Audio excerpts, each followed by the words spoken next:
예, 다음은 쿠바의 북한 인식과 그 의의라는 제목으로 김진희 선생님께서 발표 진행해 주시겠습니다. 선생님 준비되시면 바로 시작해 주시면 됩니다. 제가 발표할 주제는 쿠바의 북한 인식과 그 의의입니다. 목차는 다음과 같습니다. 제 연구는 쿠바, 북한의 영속성 해석과 관련된 새로운 관점이 필요하다라고 하는 문제의식에서 출발했습니다. 읽는 것으로 발표를 대신하겠습니다. 오늘날 사회주의를 표방했던 국가들은 이미 다양한 형태의 자본주의로 이행했거나 그것을 추진 중입니다. 사회주의 진영의 몰락으로 추적될 수 있는 1990년대 이후 사회주의라는 이념적 가치와 이를 공유했던 국가들의 형제적 동맹은 역사적 레토릭으로만 남게 되었습니다. 그럼에도 불구하고 여전히 우리식 사회주의와 계속혁명을 내걸고 서로를 호명하며 독자적 길을 표방하는 국가가 있습니다. 바로 쿠바와 북한입니다.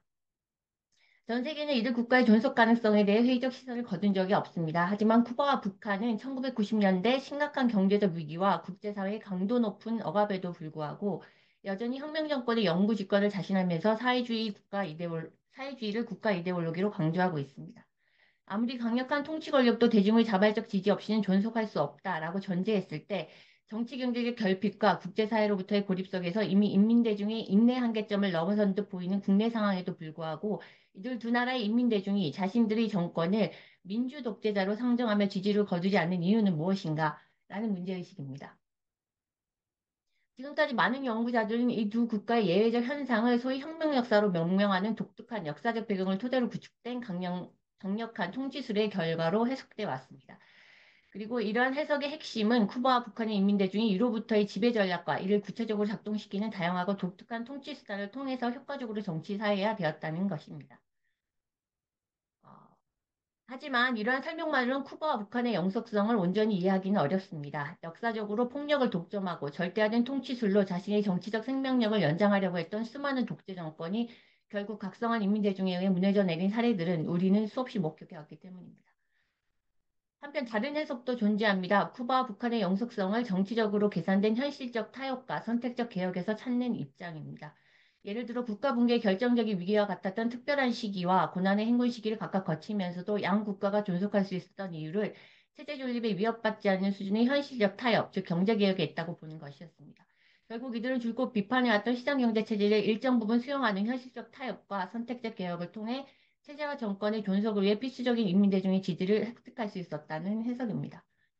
그러나 쿠바의 특별한 시기와 북한의 고난 행군 시기를 지나면서 각 나라의 인민대중은 체제 내부의 현실과 국제사회의 발전 사이의 괴리를 점차 각성하게 되었다는 점은 분명한 사실입니다. 동시에 이들 국가가 시도했던 경제발전 계획은 기대했던 성과로 이어지지 못하거나 어떤 측면에서는 오히려 체제의 근본을 위협하는 사회 문제를 발생시키기도 했습니다. 이런 점에서 경제개혁이라는 일견 혁신으로 보였던 국가 전략이 이들 국가의 영속성을 온전히 담보했다고 보기도 어렵습니다.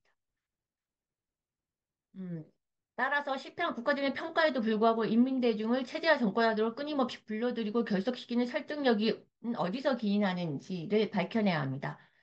쿠바와 북한이 독특한 국가 형태를 유지하면서도 한 세기에 가까운 혁명 정권을 세습할 수 있었던 이유를 절대화된 통치술이나 경제개혁과 같은 선택적 현실 전략과 같은 위로부터의 통치 전략만으로 설명할 수 없다고 한다면 결국 인민대중의 자발적 지지와 헌신을 가능하게 하는 근원적 메커니즘을 추적해야 합니다. 체제와 정권이 생명력을 지속해온 이들 국가의 선명한 대중인식과 이를 기반으로 축적 및 발전시켜 인민대중의 지지를 잃지 않게 한 독특하고 핵심적인 설득 전략이 무엇인지에 대한 탐구가 바로 이 연구의 목적입니다. 쿠바와 북한의 영속성을 가능하게 했던 핵심적인 설득 전략 중 하나가 외부를 대상화함으로써 획득하는 독자적이고 우수한 국가 정체성이었다라는 전제하에서 이 연구는 출발하였습니다. 그리고 이를 밝혀내기 위해서 쿠바의 공산당 기관지 그란마를 분석하였습니다. 본 연구는 이러한 점에 주목해서 첫째, 라울 카스트로 정부 출범 이후 그란마에서 북한이 어떤 방식으로 호명되었으며 그 구체적 내용은 무엇이었는지 추적합니다. 둘째, 현실적 개혁의 불가피성을 인정한 쿠바의 새로운 지도자가 사회주의 문명국이라는 국가 발전 목표를 내건 북한의 김정은 시대를 어떻게 인식했으며 또한 어떻게 과거와 현재 그리고 미래를 잇는 역사적 현재적 연결고리를 구성했는지를 분석합니다. 셋째, 이를 통해 쿠바가 북한을 투영하여 어떤 자국 이미지를 재생산했는지 그리고 동시에 인민대중의 지지와 동의를 어떻게 획득하고 있는지 탐색합니다. 이러한 과정을 거쳐 최종적으로 본 연구는 외부를 통해 체제와 정권의 정당성을 획득하고 독자적 사회주의 혁명 국가에 대한 자부심을 상기 독려하는 전략은 쿠바 혁명 정권은 물론 북한의 우리식 체제 존속과 미래를 보장하는 중요한 열쇠가 되었음을 밝히고자 합니다. 2장입니다. 역사적 혁명동지이자 우리식 경제개혁의 파트너로 북한을 호명하는 쿠바를 살펴보겠습니다. 2000년대 이후에 쿠바는 다양한 개혁들을 하게 되고요. 사회적의 빠른 변화와 함께 쿠바도 정권을 존속시킬 수 있는 여러 가지 방법들을 생각해내는데요. 그리고 또한 세계 질서가 새롭게 재편되면서 이런 새로운 차원의 역사적 정치적 변화와 위기 속에서 북한이 다시금 쿠바에게 그 중요성을 획득하게 됩니다. 그러면 쿠바의 당 기관지 그란마에서는 제국주의 국가로부터 독립과 해방을 쟁취한 국가, 분단 국가, 반제국주의 투쟁을 함께하는 혁명 국가 등과 같은 반복적 언어로 묘사되었던 북한이 2016년 이후에는 경제개혁, 경제발전이라는 단어들과 함께 등장합니다. 또한 경제개혁이라는 변화의 중심에 변화하지 않는 북한 인민대중의 충성심이 동시에 강조되고 있습니다. 또한 경제개혁의 동반자에서 가능한 모든 분야에서 협력하는 형제적 동맹국으로 점차 발전하고 있습니다. 네, 쿠바의 그란마에 나오는 기사들입니다. 이렇듯 이 시기 쿠바 정권은 북한을 고착된 역사적 혁명 동지로서만이 아니라 경제개혁의 동반자이자 형제적 동맹국으로 인식하며 양국 관계를 발전시켜 나가고자 했습니다. 이를 통해 대내적으로는 경제개혁에 대한 반혁명적 정책의 적절한 당위성을 제시하고 대외적으로는 강력한 연대를 재확인함으로써 국제사회의 봉쇄와 제재 압박에 대응하고자 했다는 것을 알 수 있습니다. 다시 말해 이것은 쿠바가 직면했던 경제개혁과 사회주의 정체성 유지라는 이중과제를 해결하기 위해 같은 고민 속에서 이미 효과적인 전략을 수행 중이었던 북한이라는 타자를 전략적으로 재구성하여 자신들의 인민들에게 제시하기 위해서였습니다. 그런데 이러한 쿠바 정권의 대북 인식은 2018년 북미 정상회담이라는 역사적 사건과 맞물리면서 새로운 변화를 맞이합니다. 네, 3장입니다. 제3세계 평화담론의 주체이자 평화실현의 협력자로 호명되는 북한입니다. 쿠바 정권은 북미 정상회담과 이후의 긍정적인 사후 조치들이 침체된 쿠바 내부 분위기를 전환시킬 수 있는 절호의 기회로 연결되기를 기대했습니다. 그래서 미국 주재 국제 질서를 뛰어넘을 수 있는 또 다른 차원의 가치를 선제적으로 국제사회에 제시하고자 합니다. 인류 공룡의 보편 가치를 제시한다는 점에서 미국과의 정상회담의 성공 가능성을 높이며 나아가 국제사회로부터의 적극적인 지지를 얻으려는 의도에서 마련된 전략이기도 했습니다. 북한은 문제적 국가가 아니라 평화의 시대를 주도적으로 만들어 나가는 주체로 묘사하기 시작했습니다. 네, 기사들 내용, 사진들이고요. 평화 아젠다에 대한 미국의 배타적 독점을 극복하고 이러한 배타적 독점이 만들어낸 소위 비평화 국가들에 대한 국제사회의 소외와 배제를 돌파하는 것은 당시 쿠바와 북한 모두에게 당면한 과제였습니다. 그란마가 반복해서 보여주듯이 평화라는 아젠다를 주체적으로 회복하고 실현해내는 일은 2012년부터 2019년 사이 쿠바와 북한 모두가 핵심적으로 몰두했던 문제였기 때문입니다. 이는 곧 쿠바가 국제사회에서 공정한 기회를 보장받고 성장을 위한 결정적인 엔진을 마련할 수 있는 절호의 기회이기도 했습니다. 나아가 혁명의 역사와 체제를 국제사회로부터 인정받아 보편적 정상국가로 복귀할 수 있는 결정적인 가능성이기도 했습니다. 요컨대 2018년 북미 정상회담은 쿠바에게도 체제 생존과 국제사회 복귀를 모색할 수 있는 결정적 계기였음은 물론입니다. 따라서 쿠바는 그란마를 통해 북한을 평화의 주체이자 정상국가로 재현해냈고 이에 기초하여 자신들이 우리식 사회주의와 계속혁명 노선을 국제적 가치와 연결 지으려 했습니다.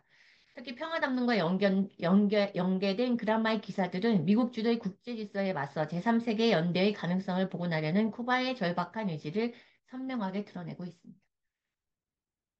사장입니다. 복합적 위기에 공동 대응하는 전략적 공동체로 재현되는 북한입니다.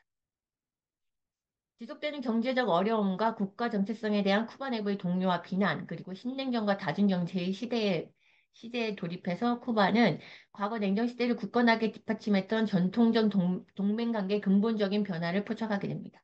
최근 몇 년간 그라마는 북한을 형제적 우호국을 넘어서 혈맹 또는 불멸의 역사적 우정으로 묘사하기 시작합니다. 이 시기 북한과 더욱 밀착되어 변화하고 있었던 쿠바의 대북 인식에는 군사 공동체를 도모하려는 제3세계 국가들의 국제적인 움직임, 경고한 국제사회의 체제와 내부적 균열 속에서 추진되고 있던 경제개혁, 그리고 사회주의 계속혁명이라는 복잡한 국내적 상황이 교차하고 있었습니다. 북한은 과거로부터 현재까지 상호 훨씬과 기여로 이어져 온 혈맹 관계로 재호출하는 그란마의 서사 방식은 쿠바가 직면한 경제적 군사적 긴장 상황을 돌파하기 위한 국제연대의 기대감을 반영한 전략적 선택이었음은 물론입니다. 또한 여기에는 실제로 가동되고 있는 북한과의 강력한 연대와 함께 이와 같은 북한과의 혈맹을 통해 사회주의 계속혁명이 굳건하게 전개될 것이라는 믿음을 쿠바 인민들에게 가시적으로 증명하려는 쿠바의 정치적 의도도 함께 담겨 있었습니다. 중요한 것은 이와 같은 쿠바의 정치적 의도는 북한의 의도와 마치 거울처럼 정확하게 일치하고 있었다는 점입니다.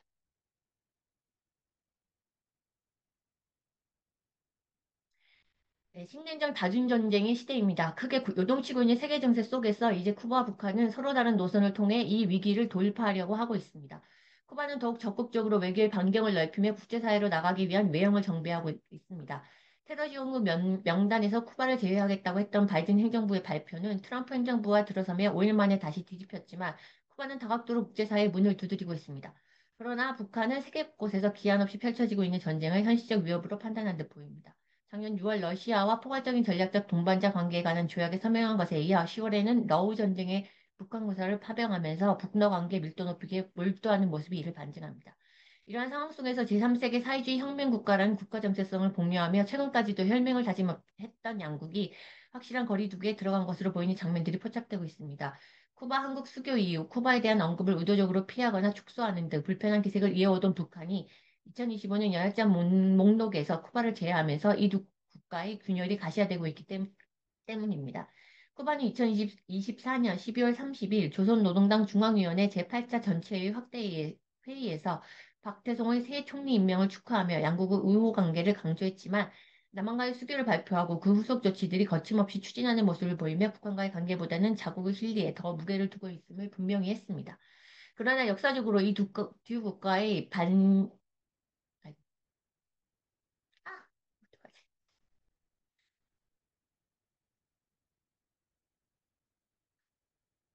반세기 동안 이어져온 공동연대 활동과 혁명 정토 일체화 노력을 통해 구축해온 단순한 국가와의 우호 관계를 뛰어넘는 국민정당 정부 간의 형제와 역사적 유대와 연대는 수많은 대내외적 위기 속에서도 비교적 굳건하게 갱신되어 왔습니다. 1980년대 후반 사회주의권 붕괴와 함께 사회주의 국가들이 다양한 형태의 자본주의로 이행을 추진하면서 공산 진영이라는 결사체마저 사실상 해체되었을 때조차 쿠바는 양국과 민족 간의 역사적 우호 관계를 재확인하며 북한을 적극적으로 지지했습니다.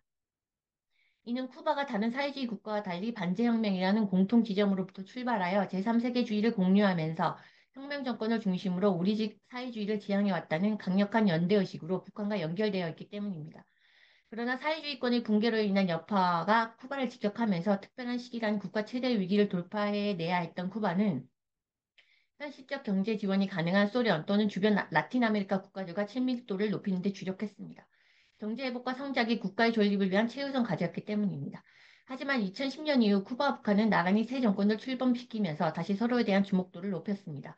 흡사한 대내외적 조건 속에서 인민대중의 지지를 잃지 않은 채 21세기 우리식 사회주의의 이행과 이를 위한 전략적 계속 혁명이라는 공통의 과제를 성공적으로 완결하기 위한 경로를 함께 도모하고자 했기 때문입니다. 이에 따라 2010년 이후 쿠바의 북한 인식은 그 나름의 서사적 논리와 전략을 통해 형성되었습니다. 특히 그것은 몇 가지 이념지향과 가치들로 압축됩니다. 이를테면 최근 15년간 쿠바의 북한 인식은 경제개혁의 동반자에서 주체적 평화 담론과 그 실현을 도모하는 국가로 변해왔으며 미국과의 관계가 변화되는 시점에 다시금 혈맹과 군사공동체 그리고 커다란 사회주의 공동체의 중요한 구성원으로 재현되고 있었습니다. 쿠바당 기관지 그란마를 통해 드러냈던 대북 인식과 그 특징적 변화 양상은 쿠바 정권이 북한을 호명하는 방식의 변화를 통해 역사적 정통성을 훼손시키지 않으면서도 현실적으로 필요한 국가성을 만들어 나가고자 했기 때문입니다. 그리고 동시에 대외적으로 획득하고자 하는 국가 위상과 전략적 대외관계 구축을 위해서도 끊임없이 북한을 호명하고 북한의 국가 이미지를 활용하고 있습니다. 네, 여기까지입니다. 감사합니다. 네, 김진희 선생님 쿠바의 북한 인식과 의의라는 제목으로 발표해 주셨고요. 그 쿠바에서 발행된 공산당 기관지인 그란마 기사를 중심으로 연구 진행해 주셨습니다. 감사합니다.